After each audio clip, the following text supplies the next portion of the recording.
Today, I will be talking to you about the importance of financial management as a high school requirement. Imagine your first experience with a credit card, the subtle thrill after your purchase, knowing that nothing has actually come out of your checking account. It feels so simple and easy, but what most people don't realize in the moment is the interest, fees, and payments that can quickly add up with a lack of understanding. If you are someone who already agrees with the idea of having financial classes required in high school, this speech can benefit you by helping further your knowledge about your own financial future.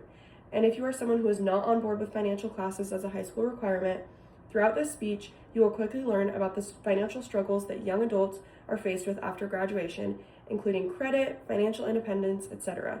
And hopefully this will help you gain more perspective on why this needs to be addressed. This topic is not only relevant to me, but it is important to me because I myself was a young adult fresh out of high school having absolutely no idea about the different aspects of my finances. And now, even after 3 years, I am still struggling to know what my best financial decisions should be.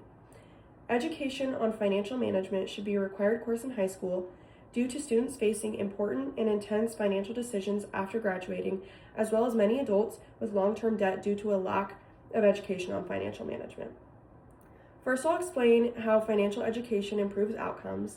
Second, I'll discuss long-term debt and financial instability. And third, I'll show you how quickly students face financial decisions after high school. To begin, having different courses in high school that are centered around financial management, specifically for young adults, allows for improved financial outcomes, not only right after high school, but long-term as well. Many students in high school already have debit cards, jobs, and even different online payment platforms. However, that doesn't mean they know how to effectively manage their money. Research has shown that many students are already using financial products, but many of them still don't fully understand things like budgeting, saving, investing, or even how interest works.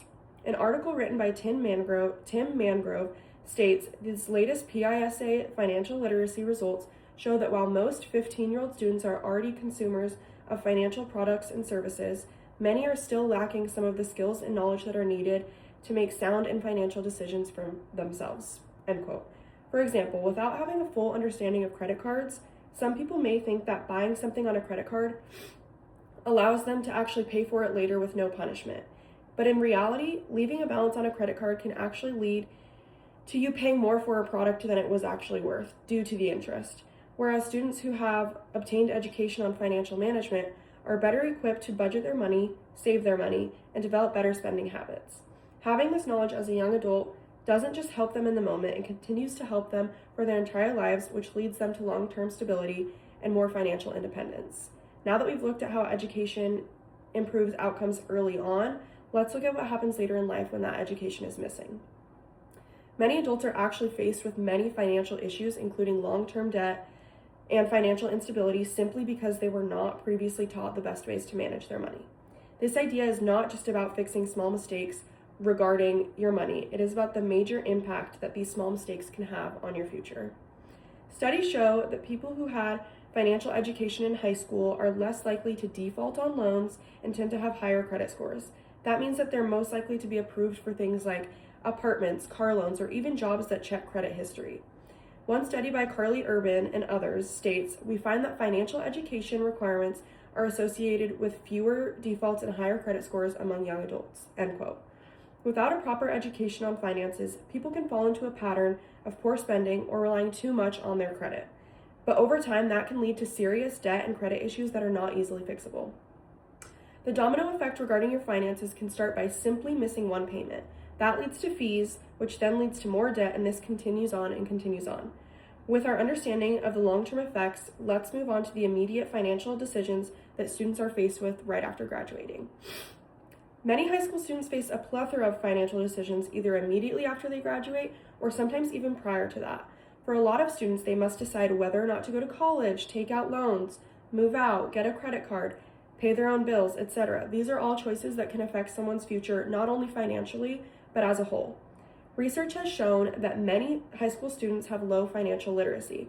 An article in the Journal of Economic Literature states, "As we saw for their adult counterparts, most high school students in the US receive a failing literacy grade," end quote. Could you imagine signing a loan agreement for a car or a student loan without understanding what interest is, repayment terms, or even how long it takes to pay something off? This is the reality for many students. Students are left with constant trial and error because of their lack in financial education, which is causing them more harm to their future. By requiring financial education in high school, we can prepare students before they are put in these situations rather than expecting them to figure it out afterwards. Today, I explained the need for financial education in high school for reasons including the improved financial outcomes, the long-term debt and instability, and lastly, the immediate decisions that students are faced with. I ask that each of you take a moment today to look into a different financial aspect that you are curious about or don't have a ton of knowledge about. Lastly, I want you to imagine two students graduating from high school at the same time.